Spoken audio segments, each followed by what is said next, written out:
All right, here we are back again. Get ready for some action. We've got 2015 Philadelphia right here. There are some nice double dies in 2015 Philadelphia, and I am on the active watch for them. So let's go through this roll and see if we can find any. We've got double die obverses and reverses to be watching for in these shields. I am beginning to like shield scent double dies. They are kind of interesting, and it gives you something to look for in the more modern stuff that costs less money. So I am a supporter of collecting on the cheap because I know what grocery prices look like these days. I can remember 5 years ago, you could get at the grocery store, you could find good cuts of ribeye and buy 3 steaks, buy 3 nice steaks, enough for 3 people, for $25. Now that's what each one costs. So I understand the whole thing about tough times. We are in tough times, and I'm doing everything I can to support everyone in that. Paul Hampton. Let's see what we have. You have a tough time spotting anything in the shields. Well, that means you need more practice. You're looking for you're looking for skips in the corners where you would have like serifs, or not serifs, where you would have notches.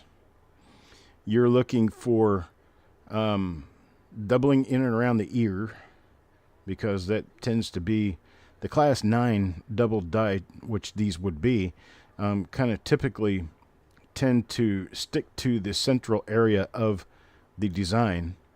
And so that's kind of where you really want to be watching for them more than anything else.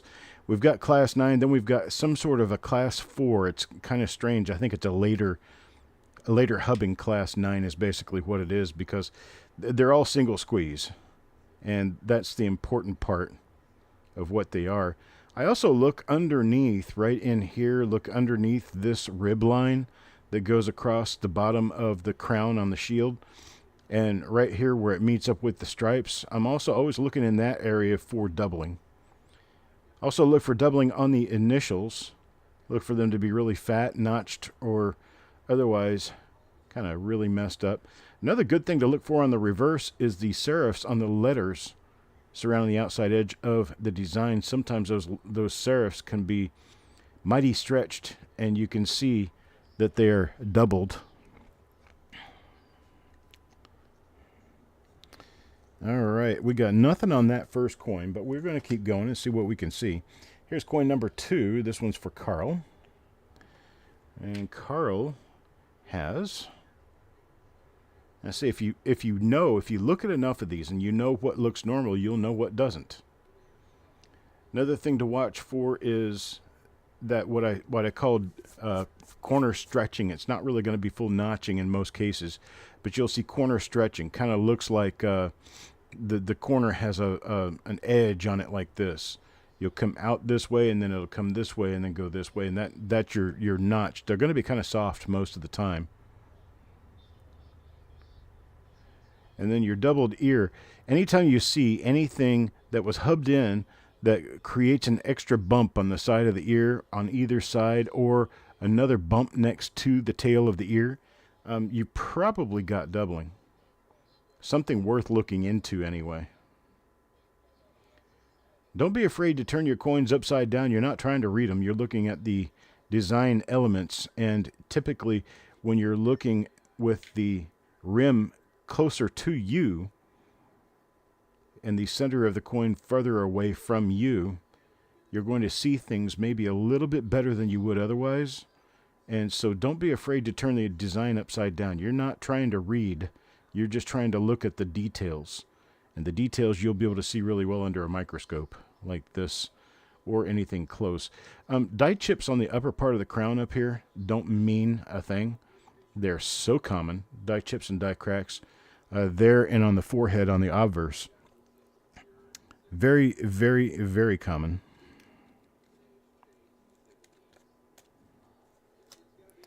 All right, coin number 3, sloppy stacks. Let's see what sloppy stacks can see on a 2015 here. That's the main key, though, is to look at a lot of them and know what they look like. If you know what they look like, you'll know what the odd ones look like. Of course, if you pull up a roll and start looking at a roll, you're probably not going to be eye-trained with your first roll or your first dozen rolls. You'll probably need a couple of dozen rolls to get yourself really involved.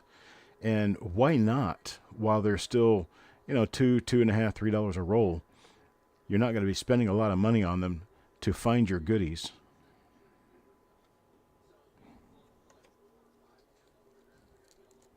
All right, that's coin number 3. Got nothing there. Coin number 4, coins and ghouls. Let's see what we have here.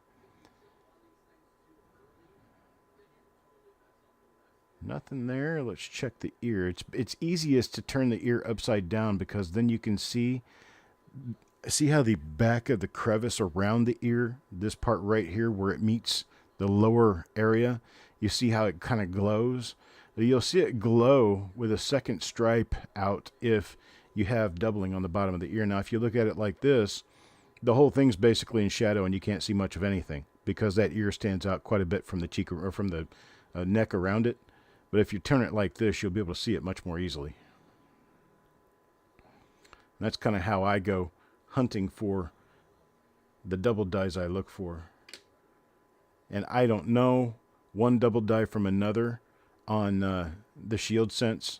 I look at everything because Shield Sense are as yet very undiscovered as far as double dies are concerned. Your chance of being able to discover a new double die by looking through Shield Sense is pretty high.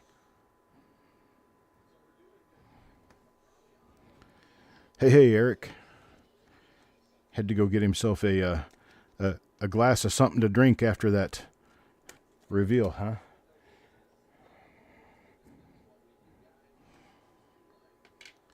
All right, let's see here.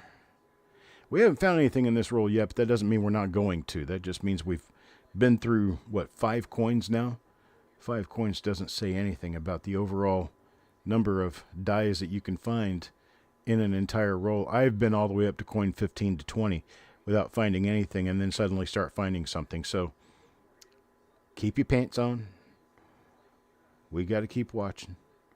Just pull your britches up and get yourself in a good position.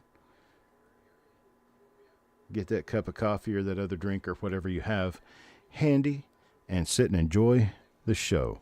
That one's for BC. We didn't get anything on that one. Let's see what I have on number 6. Mark. Let's see what we can get from Mark.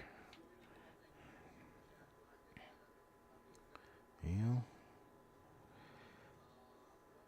One thing that is very important to know about the Shield Sense, markers can be kind of difficult to locate.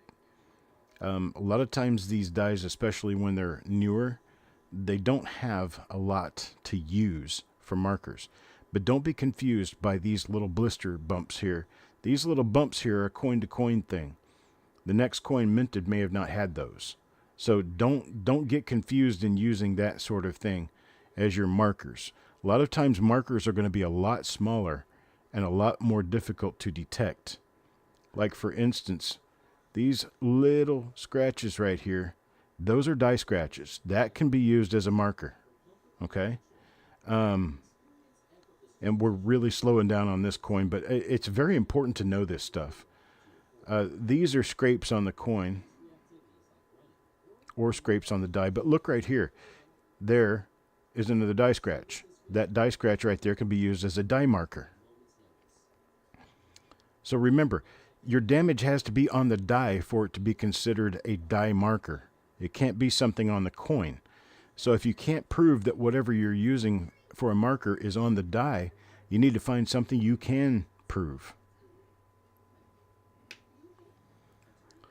All right, look at the reverse now. See what we can see here. This is a nice shiny die. All those little black spots all over the coin, that's from the planchet wash, and it is a big problem with the Shield Sense. It's very, very common with the Shield Sense. Yep, the chips on the top of the shield and chips on the forehead or cracks along the forehead are extremely common on Shield Sense. They can be used as markers because they are individual, they are exact. However, you have to be individual and exact about how you're looking at them because, well, it's easy to confuse one for another. But there's a little crack right there on the forehead. It starts up here and it goes around to here and comes down a little ways. There's probably also, usually there's something a little tiny in the hair that you can find or see a little chip or something. But I tend to like to use things that are a little more individualistic by the die, like these die scratches right up here in God. You're not going to see those on other dies, not in that shape and form. I see if you look here again, we had a die scratch right up here pointed toward the Y that we don't have on this coin. So obviously this one's from a different die. But that sort of thing becomes, I see there's a different marker right here. You've got a little tiny die scratch out in front of the mouth. Now the last one had die scratches running like this. Not the same die, of course, but that's something to note. This little cavity impression here, I think this is an area where the die was about to start failing and turn into a die crack, but I'm not sure. But I have seen this as a repetitive thing from coin to coin. So that's something else to kind of look for when you're trying to match very similar doubling to another coin with very similar doubling. You have to look for the little things that kind of like to hide in the junk that you get on the planchet. All those wavy lines going across here, that's all on the planchet. That's all part of the coating of copper that went over the zinc. It didn't adhere as well in some areas as others, and it usually tends to take a stripe form. The little bumps and bubbles, those same thing. They just get in the way because they don't do anything for die variety hunting. I'm trying to find a good marker on this side of the coin. Sometimes markers are really, really hard to find. I can sometimes look at 10, 15 coins of the same die and have to go back and forth before I find usable markers. But anyhow, sometimes you have to use markers on one side to identify both sides. All right, coin number 8 for Stan. Stan the man. That 5 gives me pause. Just a little bit. It looked a little thick, but I guess, yeah, no, maybe not.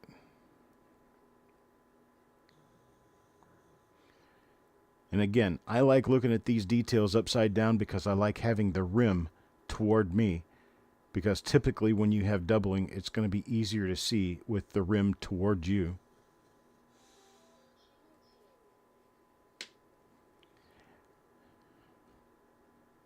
And that is if your light is, you know, in the direction of the up in my image here.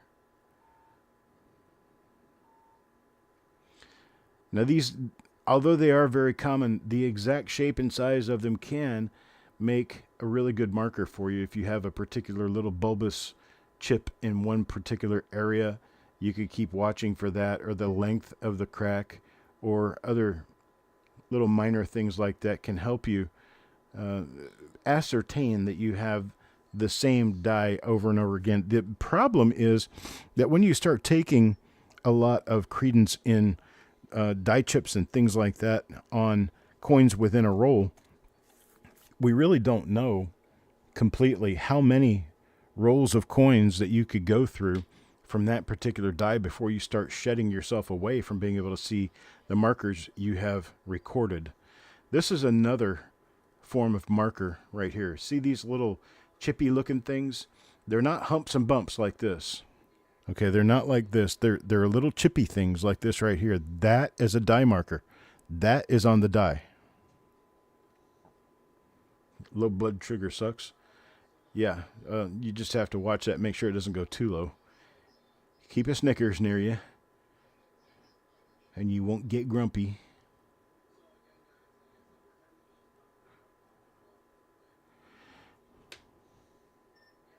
$70 is low.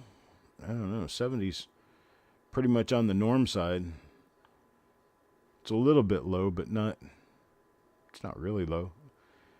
I mean, it's low when it gets below 60.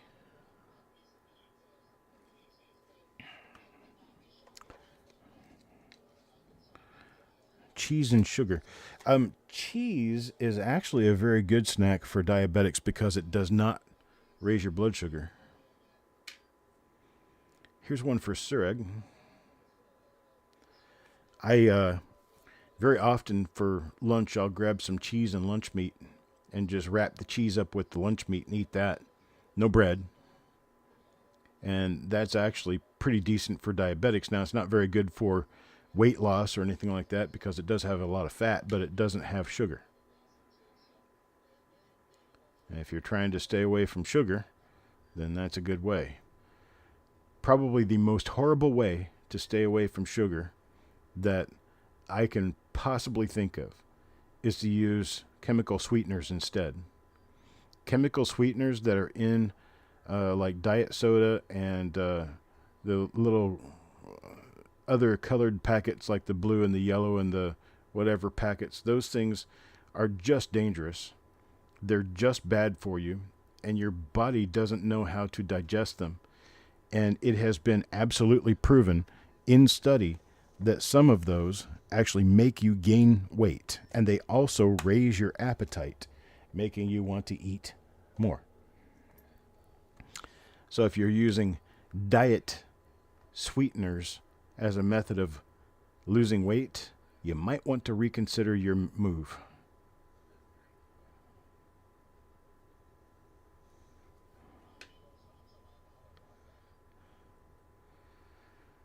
And the reason we're looking on both sides of most of these coins is simply because the reverses are just as active as the obverses in having small double dies. So I'm looking at pretty much everything just to give myself that possibility. They also mess with hormonal balance. I can say that that's probably a good fact too. All right, 11 coins in now. We still haven't found anything, but that's only 11 coins. Well, let's get number 12 here for Russell. Set 5 definitely looks a little bit thicker than the 201, but I guess it's normal. I've seen a few of them like that now.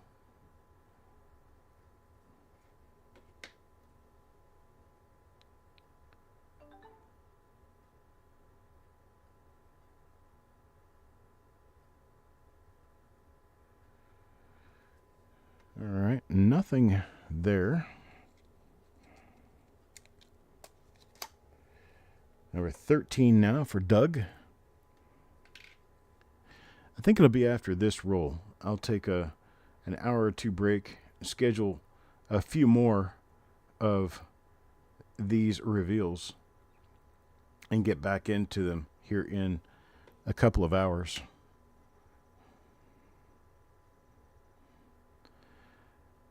No sense a person having to spend 6 hours sitting in front of a computer all day.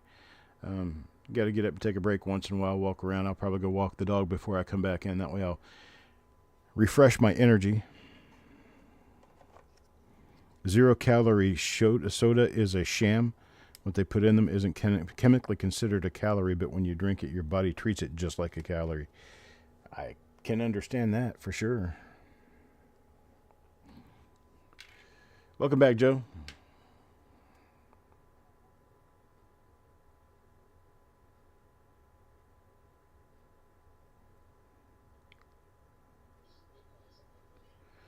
I don't really know how many different die pairs we're looking at here, simply because I'm not paying that much attention to markers. There's a large depression area. Looks like it's going to be a big die chip.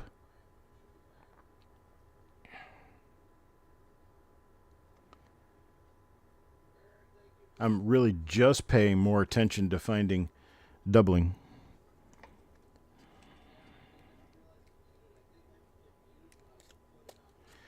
Huge Royal Crown coin channel. We don't do selling of our stuff on other people's channel, and we appreciate the same from you.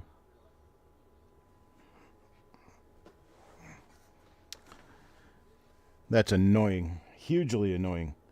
Somebody comes in trying to sell their stuff while you're running a show.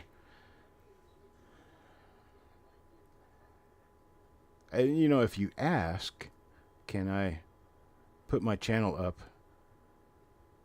I would say, oh, perhaps. I don't think I really have a huge issue with that. What I have a huge issue with is when somebody assumes that it's okay and just does it. Huge, right?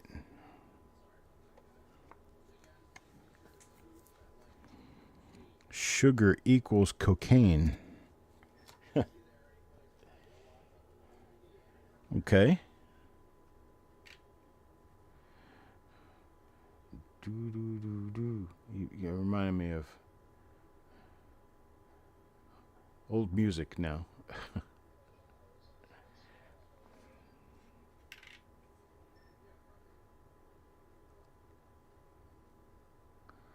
Went straight into the 70s with that.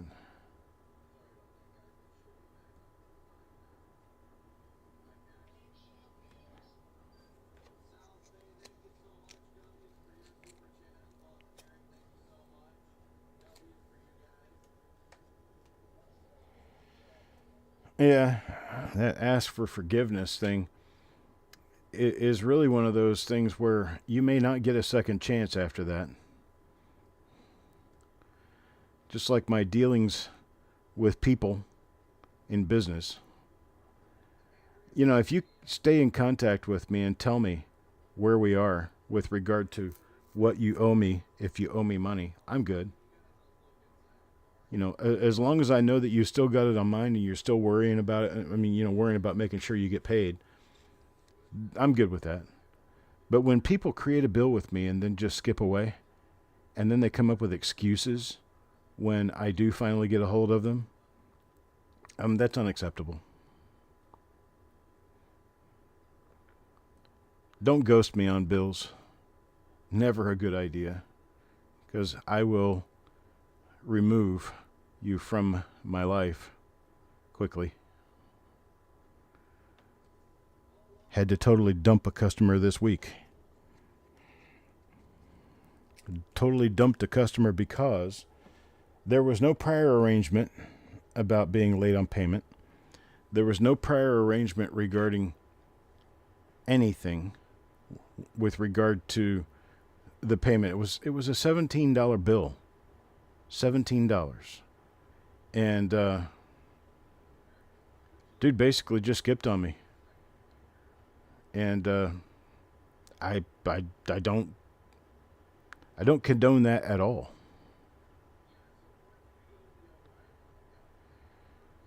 So I informed him that he was being removed from my customer information and didn't need to deal with him. All you got to do is tell me, hey, I know I owe you. Something came up and I won't be able to pay you today, but I'll get you as soon as I can. Okay, I'm fine with that. You know, don't create new bills while you're not paying your old ones, but certainly if you have reason to not pay right now, but you do plan on paying, just tell me. I mean, I am not a difficult person to deal with. Those who pay when they can know that, because I never jump up your derriere about paying. Never.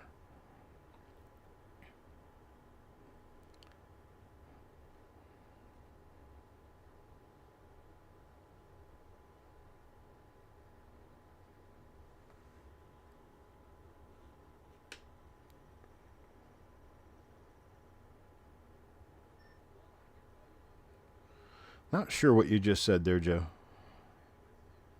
Your words didn't come out very well.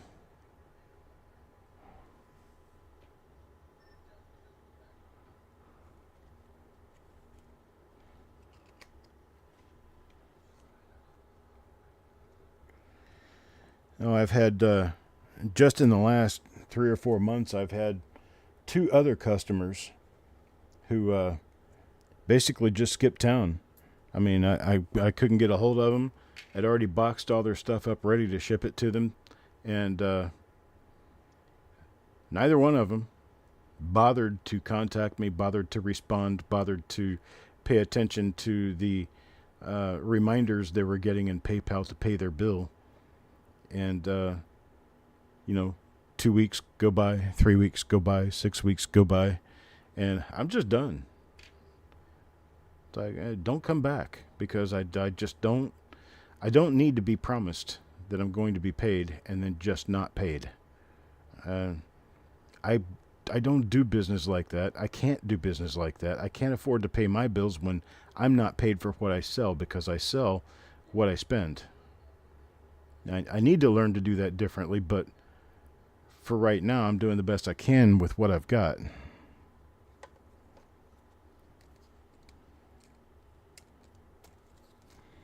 Well, that's because you communicate, Joseph.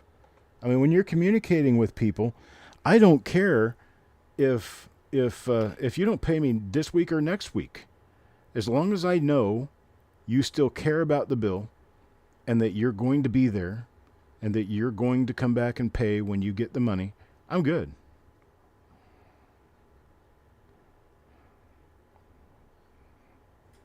But I just can't stand it when a person comes and creates a bill and then just walks away and never says anything. And then like the one this week, with the audacity that when I do finally get their attention, they say, oh, well, you were supposed to contact me to get my new information. No. I'm not interested in that. I'm not doing business like that. If you move, or if you change email addresses, or your PayPal account goes invalid or something, you need to contact me and let me know. I'm not going to chase you down. I'm just going to cancel you and move on.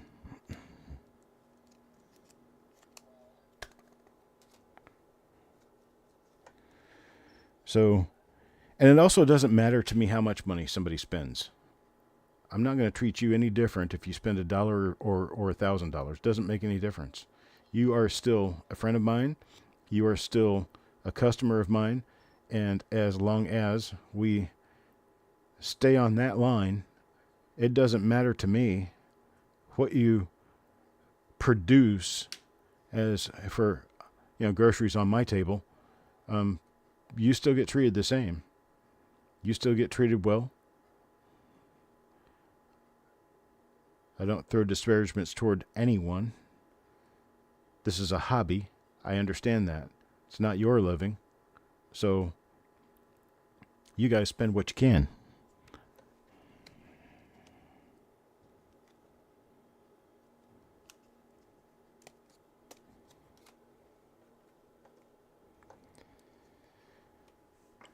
So that being said, I do have a number of back-stretching unpaid invoices that if anyone out here still owes, you don't have to say anything about it right here, because I don't expect you to. I don't expect to air it out in public. I don't want to air it out in public. I'd prefer you contact me. So if you have an old bill and you're getting reminders from PayPal, I know it.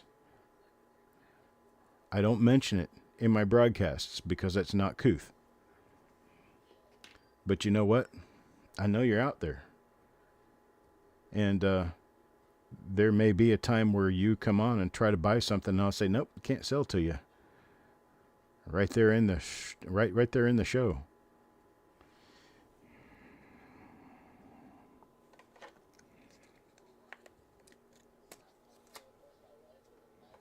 Number 24, going out to Frank. Almost halfway through this roll. Been chit-chatting a lot more. I've been looking at coins. I need to change that just a little bit, or I'll end up being late. But late to what? I don't know. Usually late doesn't mean a whole lot because, well, this is what I do. We've seen this die pair before. You can see that same depression there. It looks like it's going to turn into a big die chip at some point. That little piece is going to end up cracking and then falling out.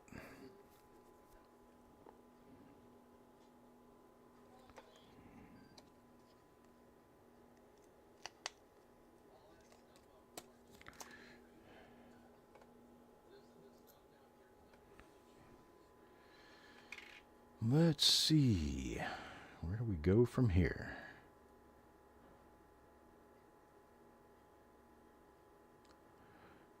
Sometimes lighting on these really bright coins will throw you for a bit of a loop. And it can be difficult to tell how to make your lighting better, simply because if I'm not really looking at your lighting and know what your situation is, it's going to be very hard for me to help you, or anyone else for that matter. And it's kind of a trial and error thing. You just have to try it. If it doesn't work, try something else. If that doesn't work, try something else. Keep trying something different until it works, until you get what you're looking for. There's so many people now just want an instant answer, and they don't want to try anything and fail. They're afraid of failure. They're afraid of continuing to try something and failing. I'm about to plant peppers, put outside for this season, and they may grow, they may produce peppers, and they may not. I can't tell what they're going to do because I'm no good at it anyway, but being no good and not doing it are two different things. You can be no good at it, and, well, you'll learn with experience, that's for sure. If it doesn't work out, you'll try something else if you're smart. You're about to run the buffalo nickel dates. Are you trying to collect buffaloes as well?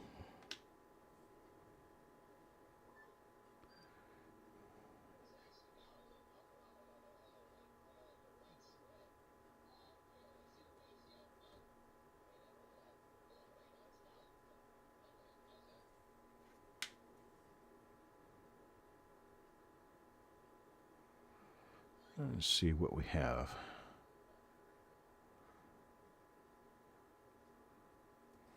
Nothing there. Good afternoon, Mr. Adams. Hope life has treated you well today. Here is one for Farm Dog. Nice long die crack running all the way down the back of the forehead and the front of the forehead, and the front of the forehead goes all the way up into the hair. Got a big die chip below the E in the hair. See, those are good markers. That's a good marker to use when you're looking for die varieties.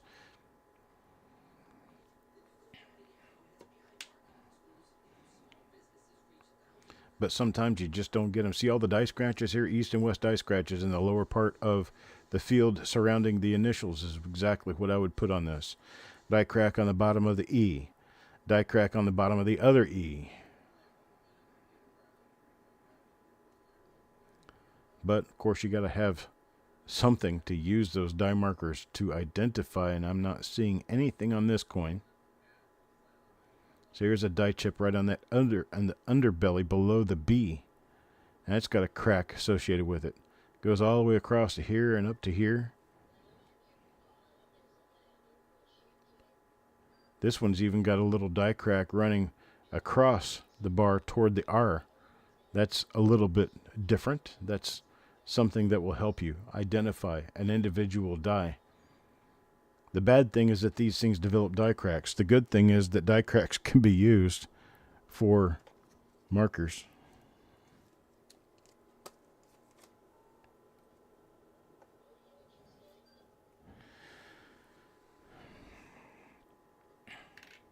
Pat, I tell you what, I can do no good helping you out with the Jefferson nickels. There's so many things about Jeffersons I just don't know. And I hate to put it this way, but I don't care either. It's just something I don't like. In looking through Jefferson nickels, the older Jefferson nickels back in the 60s and 70s had a very high propensity to wear quickly, the dies. the dies wore out quickly because nickel is a very hard metal to mint. And they just look ugly under a microscope, most of them.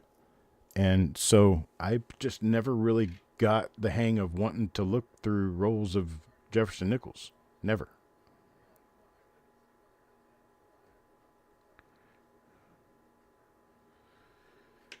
And so I just kind of keep myself in my little box, in my nice little world right over here, playing with pennies. And I'm happy. I don't need more adventure. Pennies are enough for me.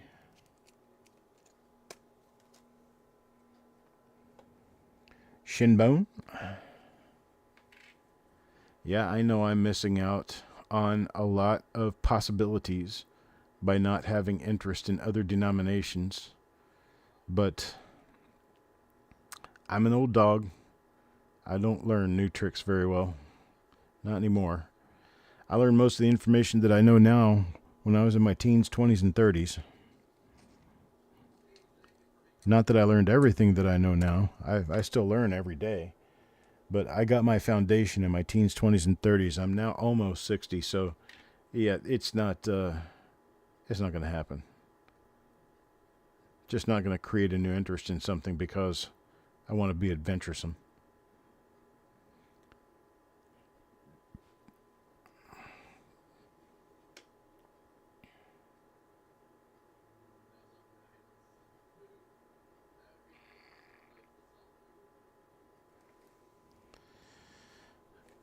I forgot how long this takes to do when you're actually looking at the obverse and reverse of all the coins. I take it for granted when I go through the ones that were mainly looking for RPMs and no known double die reverses, may as well not waste the time on them. Well, those reveals take 30 to 40 minutes. Reveals like this take a good full hour.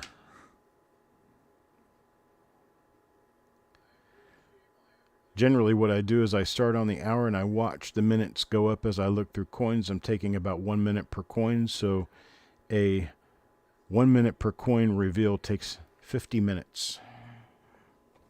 Of course. I really miss what guys on Discord?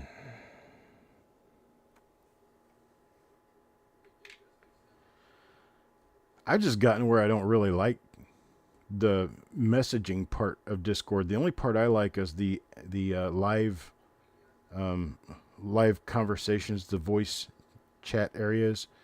I like that. I don't really care for the text areas. Just not having fun with that because it's too hard to follow a linear text and try to figure out what's going on in different conversations that should be threaded separately. You get most message boards, and you'll have a thread, and then you'll have people commenting on that thread. And you can keep track of the comments as you go through time. But with regard to Discord, it's not divided like that, so it makes it impossible really to follow. And I just don't have time to read through a whole bunch of stuff on subjects I don't really care to read about.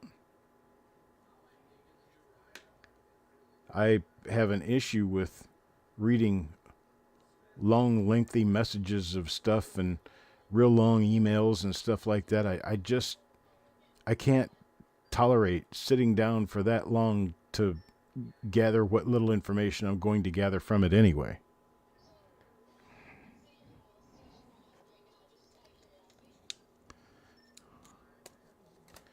So while I don't mind coming and hanging out or doing something, I want to be able to hang out in voice. I want to be able to hear you. I want to be able to talk to you because I think with the way my brain works well, I'm not very adept at being able to type out my thoughts in a way that make it sound to you like what I mean when I put it into words. This one's nearly a shattered die. It's got cracks everywhere. But it works better for me when I'm able to speak my words rather than type them. I understand when you're writing a book or something like that, that makes it different. Books have their place. Books have their purpose. But I can tell you what, writing a book in an email is not something that's enjoyable to do or read.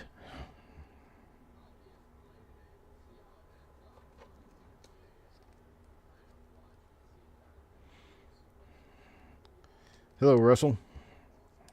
Good day to you.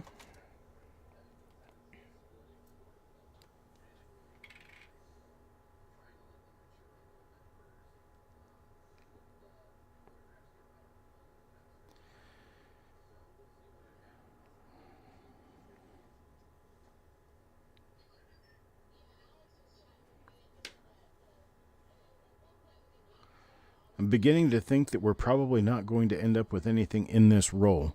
We're almost up to the last 10 coins in the roll and haven't found anything yet. That could possibly have been very, very different. I am not afraid of going through 2015 rolls.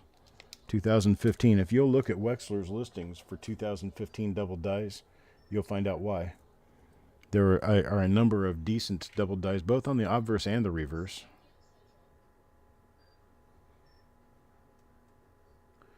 I'm kind of trying to catch up with that idea with regard to shields, looking at shields and trying to help with shields and get them listed. We have been focusing a lot of time and energy on some of the earlier stuff, especially in the 40s and 50s.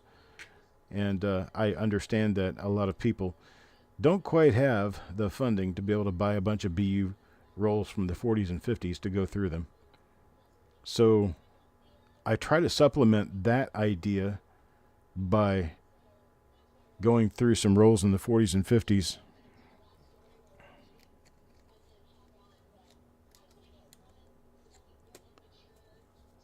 And messages on my on Messenger. Okay.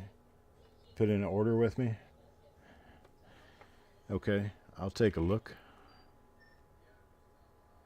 I haven't seen anything on Messenger from you. Not yet. So I'll have to look again.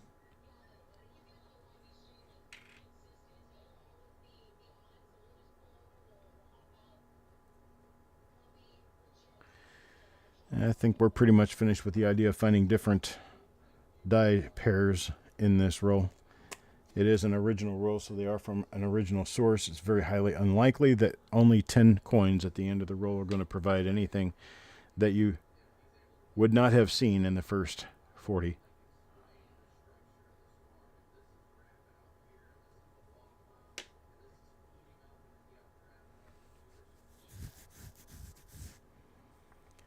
But in sight of good service to others and doing what I said I was going to do, we're looking through the entire roll.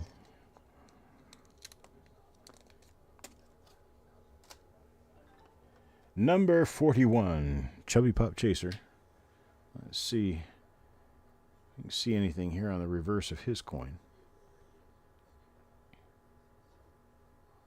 It's got a big die chip above the U. I don't think I've seen that particular die chip yet. It may have been there. I just didn't notice it. So let's do the obverse and see what we see here.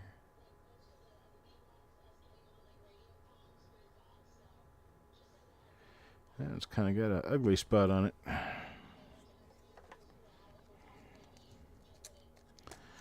Number 42.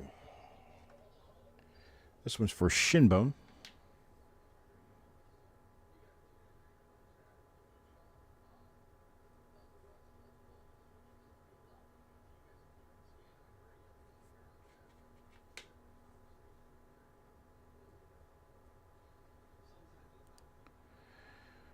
Nope.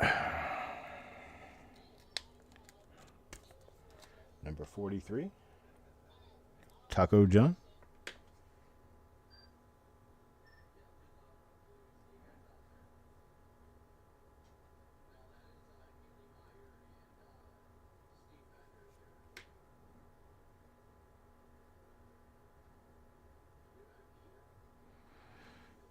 That's another one with the chip above the U, so that's the same die we've seen before.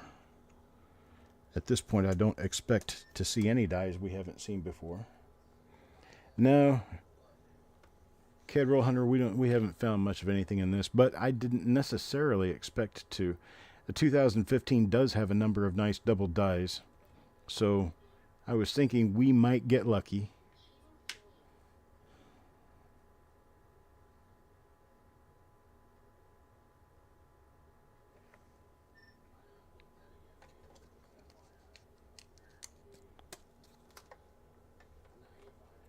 Hopefully it's snowing so you can go to work. I don't know, man. That's going to come to a close any time now. Hopefully you've got work secured that keeps you from having to be unemployed when there's no snow. Got something you can do other than work with snow.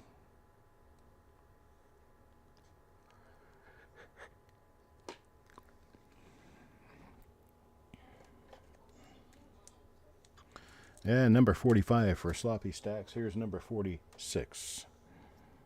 Taco John. And Taco John not seeing much.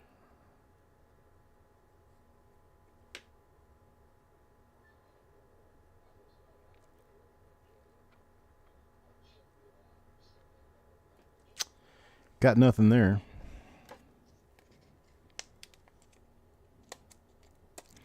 Try number 47. We got 4 coins left to look at, so who knows? We could find something.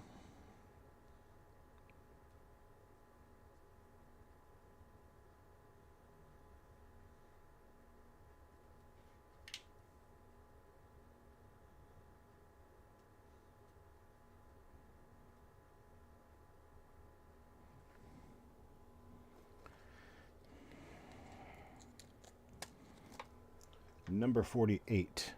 I have seen cases where within one single box of coins, you run into 2 different sources of results. And that is most likely a case where some remaining coins from a previous bag might have been mixed in with coins from the current bag. Because these are ballistic bags, we're talking about huge amounts of coins. And those dies kind of get mixed.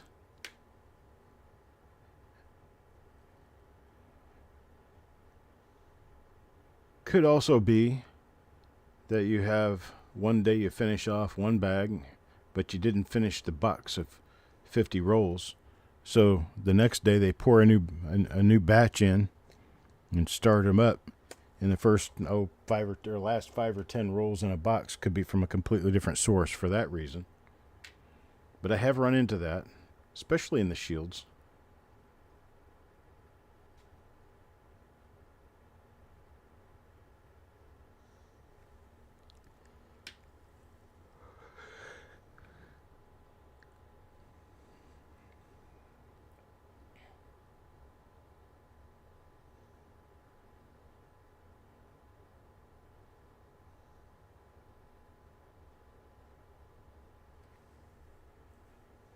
We'll look at that again. Okay. Nothing there. Now coin number 50. Last one in this roll. Stan? I will be scheduling other rolls for the afternoon. Please be on the watch if you want to participate in those reveals. Watch your notifications. Make sure you got channel notifications for copper coins turned on so that you will know that they're coming. Can't tell you exactly what time I plan on getting started up again, but it's 2:48 p.m. here now. I will probably get started back up around 5 or 6 and do 3 reveals in a row, and then I will be down to where I'll only have 2 left. So, final coin, final one for 2015 for the time being. We didn't get anything in this roll, but it was a nice shot. We gave it a shot. We tried. So I will have the 70S roll come out. One single copy of one possible bar L double die. That's it. And that one went to Carl. So that's how the 70S roll turned out. Okay, folks, I appreciate it, and I'll give you a shout later. I'll see you then.